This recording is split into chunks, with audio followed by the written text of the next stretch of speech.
Pemirsa, terima kasih Anda masih bersama kami di Laporan 8 Malam Garuda TV. Dewan Kehormatan Penyelenggara Pemilu atau DKPP memberhentikan Hashim Asyari dari jabatannya sebagai Ketua Komisi Pemilihan Umum Republik Indonesia. Hashim dinyatakan bersalah atas tindakan asusila terhadap salah satu anggota PPLN perempuan yang bertugas di Eropa. Warahmatullahi wabarakatuh. Selamat siang, salam sejahtera. Dewan Kehormatan Penyelenggara Pemilu atau DKPP menggelar sidang pembacaan putusan Ketua KPU RI Hashim Asyari terkait dugaan tindak asusila. Hashim menghadiri sidang secara online atau daring. Sidang digelar di gedung DKPP Jakarta Pusat pada Rabu 3 Juli hari ini. Sidang dipimpin oleh Ketua DKPP Hedi Lugito. Hashim Asyari merupakan teradu atas dugaan pelanggaran kode etik penyelenggara pemilu perkara nomor 90 PKE DKPP 5/2024. Hashim diadukan oleh seorang petugas PPLN perempuan untuk wilayah Eropa.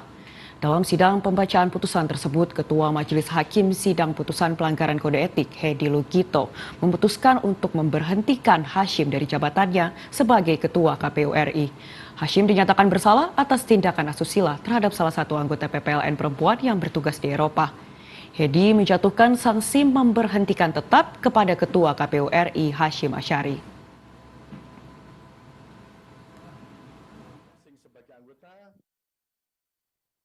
Satu, mengabulkan pengaduan pengadu untuk seluruhnya. Dua, menjatuhkan sanksi pemberhentian tetap kepada teradu Hashim Asyari selaku Ketua merangkap anggota Komisi Pemilihan Umum terhitung sejak putusan ini dibacakan.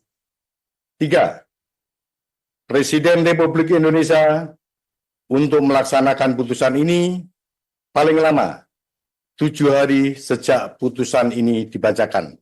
Dan 4, memerintahkan Badan Pengawas Pemilihan Umum untuk mengawasi pelaksanaan putusan ini.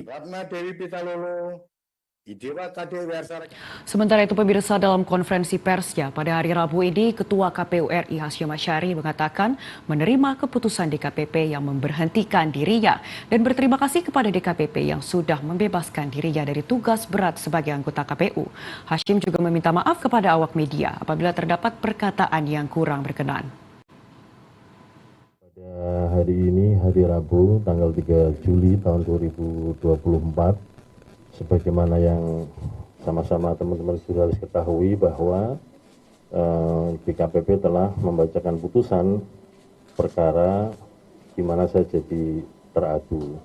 Dan sebagaimana diketahui, substansi dari putusan tersebut teman-teman sudah mengikuti semua.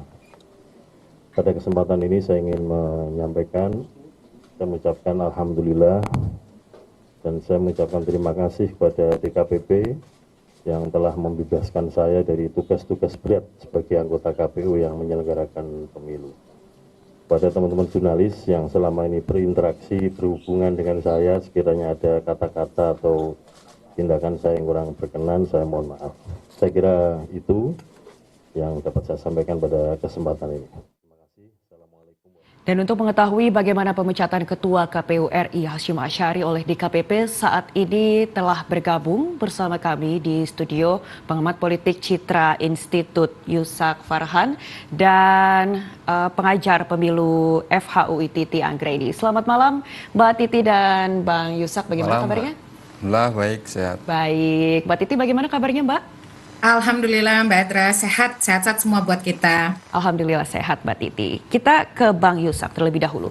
Setelah sebelumnya DKPP ini beberapa kali menjatuhkan sanksi terkait dengan pelanggaran etik begitu. Dan sampai dengan saat ini DKPP akhirnya menjatuhkan sanksi pemecatan kepada Ketua KPU RI Hashim Asyari. Ini pertanyaannya kenapa Bang Yusak? Karena kan kita juga melihat ini KPU ini masyarakat menaruh perhatian dan harapan besar kepada KPU sebagai lembaga penyelenggara pemilu yang bersih, yang jujur, yang adil. Kenapa bisa terjadi seperti ini? Ya, saya kira dua pelajaran penting ya yang bisa kita tarik dari putusan DKPP. Yang pertama, bahwa memang ada masalah serius terkait dengan moralitas penyelenggara pemilu. Oke. Dan sanksi bagi ketua KPU ini kan bukan yang pertama kali kan, bahkan sudah lebih dari 3 kali dalam catatan kita, bahkan 4 kali ya, mendapatkan sanksi peringatan keras dari DKPP. Nah, klimaksnya adalah putusan DKPP yang memecat Pak Hasyim dari ketua dan anggota KPU. Ya, tentu ini sekaligus warning atau peringatan keras bagi siapapun pejabat publik di Republik ini bahwa memang setiap tutur kata, tindakannya, perilakunya memang diikat oleh kode etik. Nah, ya tentu ini semakin mempertebal persepsi publik, persepsi masyarakat bahwa memang integritas penyelenggara pemilu ini ada persoalan serius. Makanya inilah yang menjadi PR ke depan di tengah pelaksanaan pilkada langsung. Nah, kalau secara teknis saya kira memang undang-undang pemilu kan sudah mengatur bagaimana proses penggantian antar waktunya. Secara teknis saya kira tidak terlalu berdampak pada pelaksanaan pilkada. Hanya persoalannya adalah KPU dalam waktu yang cepat ini harus bisa melakukan recovery atau rehabilitasi terkait dengan reputasi Komisi Pemilihan Umum sebagai lembaga yang dipercaya oleh publik. Oke, baik. Bang Yusuf tadi juga menyampaikan bahwa ini terkait dengan permasalahan moral. Mbak Titi, bagaimana sebenarnya pengawasan secara internal di dalam KPU itu sendiri? Apakah perlu pada akhirnya ada kekhawatiran gitu, semacam budaya yang terdapat di dalam KPU untuk membiarkan hal tersebut terjadi, mengingat untuk tindakan asusila ini sudah berlangsung selama beberapa bulan dan tidak dalam waktu yang singkat. Mbak Titi. Iya, kalau kita perhatikan data dari DKPP ya, pernyataan DKPP yang menyebut pelanggaran etika selain pelanggaran pada saat tahapan pemilu atau pilkada, itu yang paling banyak kedua adalah pelanggaran etika karena melakukan tindakan asusila. Nah, tindakan asusila ini baik kekerasan terhadap perempuan, kekerasan dalam rumah tangga, penelantaran dalam keluarga, dan seterusnya. Termasuk juga nikah siri, begitu ya, perselingkuhan. Dan kalau kita perhatikan juga misalnya ada tren peningkatan yang cukup tinggi ketika periode di bawah kepemimpinan Pak Hasyim. Misalnya baru-baru ini kan ada putusan juga di Manggarai Barat begitu ya, lalu di Pati begitu sedang berproses. Nah, ini patut menjadi refleksi dan evaluasi yang sangat mendasar bagi kelembagaan penyelenggara pemilu. Ada apa begitu di tengah mereka sebagai beranda depan dari praktik demokrasi yang mestinya menjadi teladan soal integritas dan kompas moral bagi jajarannya, tapi terjebak pada tindakan yang sangat kemudian mencederai kehormatan penyelenggara pemilu. Dan kalau kita melihat lagi ya putusan DKPP ini, putusan DKPP ini kan merupakan kumulasi atas perbuatan atau tipologi pelanggaran etika sebelumnya. Di pelanggaran wanita emas, menurut saya ini sebenarnya putusan DKPP yang terlambat. Kalau pakai pakem atau langgam DKPP terdahulu di bawah kepemimpinan baik itu Profesor Jimli dan juga Pak Haryono, Profesor Muhammad begitu ya, tindakan-tindakan yang mengarah kepada asusila itu tidak ada ampun. Itu 90% lebih semua diberhentikan tetap karena jabatan publik kalau digunakan untuk melakukan relasi kuasa atau tindakan asusila itu bahaya sekali ekses dan dampaknya. Makanya kalau dia berupa perbuatan asusila itu hampir semua adalah tindakannya pemberhentian tetap dari keanggotaan KPU. Tetapi di kasus yang sebelumnya kan, di kasus wanita emas itu kan hanya peringatan keras terakhir ya. Jadi ini sebenarnya sanksi yang tertunda yang seharusnya bisa dicegah kalau DKPP bisa lebih tegas di dalam pelanggaran etika di kasus wanita emas. Oke, nah, yang kedua, saya juga ingin menyoroti, memang KPU yang sekarang ini punya problem terkait dengan komitmen keterwakilan perempuan. Jadi kalau ini kan pelanggaran etika yang korbannya adalah perempuan dan mengadu terkait dengan perkara asusila. Tapi dalam kebijakan kelembagaan, KPU juga pernah disanksi karena menyimpangi ketentuan undang-undang pemilu terkait keterwakilan perempuan di dalam pencalonan. Dampaknya adalah peraturan KPU yang menyimpangi undang-undang diuji ke Mahkamah Agung dan dibatalkan, tapi tidak dilaksanakan dan akhirnya mendapatkan sanksi etika juga dari DKPP. Nah, ini yang bagi saya sih KPU harusnya mendesak ya untuk berbenah diri karena ternyata ada persoalan kelembagaan juga selain personal begitu. Iya Mbak Titi, ini terkait dengan tindakan asusila yang melibatkan relasi kuasa begitu Mbak Titi. Dan ini memang sangat sulit dan dibutuhkan keberanian yang besar sampai akhirnya korban ini bisa membuat pelaporan begitu. Apakah sanksi yang ditetapkan ini sudah dirasa tepat dan bagaimana nantinya jika korban ini melanjutkan ke ranah pidana? Ya, saya kira ini sanksi yang sangat tepat ya, yang ya saya kira memang sanksi ini harus dijatuhkan karena posisi publik kalau diisi oleh figur yang memanfaatkan jabatan, apalagi dalam struktur kelembagaan hierarkis yang hubungannya itu antara atasan bawahan ya, karena KPU ini kan kelembagaannya struktural hierarkis. Itu disebutkan di dalam undang-undang dan peraturan mereka. Dan kalau digunakan untuk melakukan pendekatan berbasis relasi kuasa, itu berbahaya sekali dampaknya. Jadi ini adalah sanksi yang tepat saya kira dan bagian dari purifikasi kelembagaan KPU meskipun harusnya sanksi ini dijatuhkan lebih awal begitu. Nah yang kedua ini juga harus ada saya kira ya Bawaslu itu patut diapresiasi karena mereka ada kerjasama dengan Komnas Perempuan untuk melakukan semacam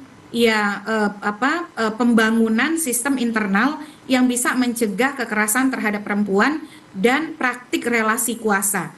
Jadi KPU mestinya pasca putusan ini juga belajar dan bisa membangun sinergi dengan institusi terkait, terutama Komnas Perempuan, untuk bisa melakukan otokritik dan melakukan audit ya terhadap skema atau tata kerja internal mereka. Kenapa kemudian ada peningkatan kasus-kasus yang mengarah pada penggunaan relasi kuasa? Sebelumnya kan ada di Manggarai Barat percobaan perkosaan yang dilakukan oleh ketua terhadap ASN di KPU. Nah itu juga akhirnya kan ketika tipologinya terjadi di beberapa daerah, menurut kami itu sudah menjadi situasi darurat gitu ya, darurat kekerasan terhadap perempuan oleh lembaga yang mestinya menjadi kompas moral di dalam praktik demokrasi yang inklusif dan aman bagi perempuan. Karena pemilih kita ini setengah lebih adalah perempuan. Dan kemudian kalau dilihat stakeholders pemilu itu kan banyak kelompok-kelompok perempuan. Jadi kalau institusi yang berhubungan dekat dengan perempuan juga menjadi bagian dari mendorong inklusivitas dan keterlibatan perempuan di dalam proses pemilunya, lalu menggunakan pendekatan-pendekatan individu-individunya, kemudian menggunakan pendekatan relasi kuasa, aduh itu bahaya sekali itu Mbak Endra. Oke, baik. Setelah nanti ini dilakukan pemecatan begitu oleh DKPP kepada Bang Yusak, bagaimana selanjutnya mekanisme yang akan dilakukan untuk pergantian Ketua KPU? Ya, saya kira Undang-Undang Pemilu sudah mengatur ya, tidak perlu lagi ada fit and proper test, ya tinggal didasarkan pada pemeringkatan hasil fit and proper test di Komisi 2 DPR yang lalu kan. Jadi tinggal mengangkat saja melalui mekanisme yang sudah diatur oleh undang-undang.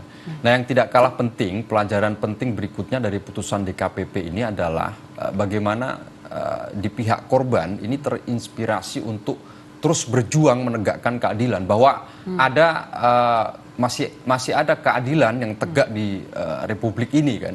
Dan saya kira fenomena ini juga kalau mau disisir sebetulnya juga banyak, bukan hanya di KPU tapi juga di KPU provinsi, kabupaten, kota ya, terkait dengan dugaan pelanggaran kode etik. Jadi sekali lagi memang efek dari putusan DKPP itu adalah hadirnya efek jera bagi pelaku. Karena kalau yang diputuskan hanya misalnya peringatan keras, ya tentu tidak memberikan efek jera kepada pelaku. Tapi kalau dipecat, ya tentu ini akan menimbulkan efek jera, apalagi kalau ditarik ke ranah pidana kan. Jadi saya kira sekali lagi ini menjadi peringatan juga bagi siapapun yang memegang jabatan publik di Republik ini untuk tetap berhati-hati karena dia terikat dengan sumpah dan kode etik kan.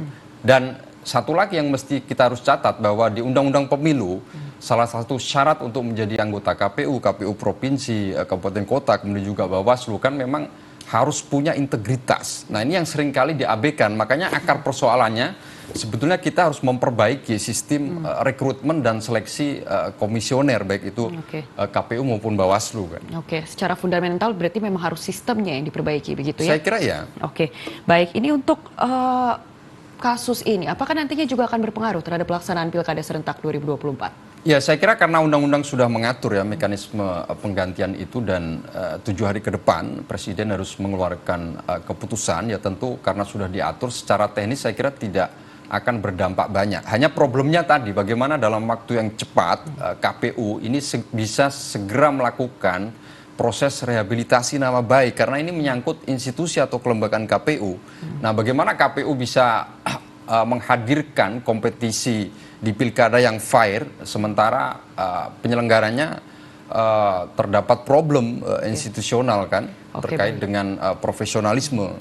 Menjadi poin penting bahwa KPU juga harus melakukan revitalisasi atau recovery nama baiknya begitu ya. Kepada Mbak Titi, apakah ini akan berpengaruh terhadap tingkat kepercayaan publik terhadap KPU, terutama dalam rangka Pilkada 2024 ini, mengingat Ketua KPU Hashim Asyari, mantan Ketua KPU, ini merupakan cerminan dari KPU itu sendiri? Ya, memang posisi ketua itu meskipun dari sisi hak dan kewajiban dia sama ya dengan anggota lain karena sistem kerjanya kolektif kolegial, tetapi di dalam banyak regulasi dan juga kenapa di dalam proses DKPP itu ketua sanksinya kadang-kadang lebih berat karena dianggap dia adalah simbol lembaga. Dia melakukan koordinasi ke dalam dan keluar gitu. Jadi orang itu melihat diri ketua itu sebagai citra atau simbol lembaga. Putusan DKPP ini pasti sedikit banyak berpengaruh terhadap bagaimana cara publik melihat kelembagaan KPU.